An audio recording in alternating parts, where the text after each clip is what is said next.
This is the story of a Swan Maiden, her protector and a ruler. There was once a Swan Maiden, who's blessed with the name Between, who gleefully bathes in the serene lake, filled with the joy of witnessing the life around her. With a protector by her side, Mayumi, Between is fearless, even leaving her blessed dress by the lake, given by her from the sky world to roam the lands freely. Yet one day, her dress, her beautiful dress, was stolen by a greedy ruler named Kimod, drunk with power and the insatiable need to control. But without her protector by her side, Between is rendered useless and was forced to surrender to Kimod, only to be married against her will. The villagers of this land only saw this as another way of showing off Kimod's power, allowing his ego to be filled more and more. Mayumi, the protector, blamed herself that she couldn't save Between, as she was tricked by Kimod as well, but she swore to never leave Between's side, and disguise herself as one of the villagers. So Mayumi always tried to visit Between every day, trying to figure out how to get her and her dress out of the land of Kimod, only to get caught by Kimod's guards. Now kneeling by Kimod with chains in her hands, she could only pray that Between will one day be free once more. Between, alone in her desolate room, without the comfort of her dress, nature, and her protector, she always awaited the visit of her disguised protector.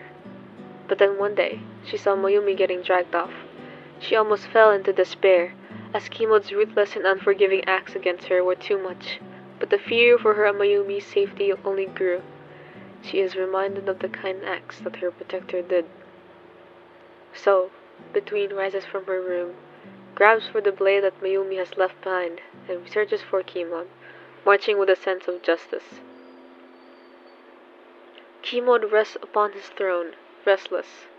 Despite the successful capture of a fair Swan Maiden, a symbol of power throughout the lands, along with her protector, a supposed golem of strength, now kneeling woefully beside him, he feels unsatisfied, staring at the swan dress, which grows darker and darker.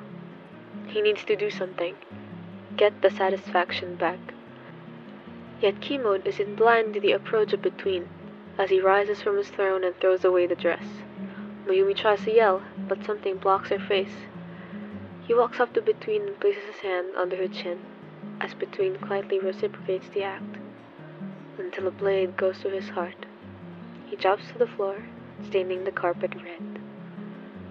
Then the sky world blesses her once more, a new swan dress, brighter and purer, a symbol of freedom to the villagers. Between eyes the now dull swan dress, hidden pathetically in the throne, and runs over to her protector and breaks her free of the chains. Still knelt, Mayumi apologizes for not being good enough, for not being aware of the lies that hid behind Kimod's words. But Between only laughs and appoints her with her blade, once again blessing Mayumi as her protector. Between pulls Mayumi up and runs out of the castle with her, filled with joy as everyone in the land is free of the shackles of Kimod. The end.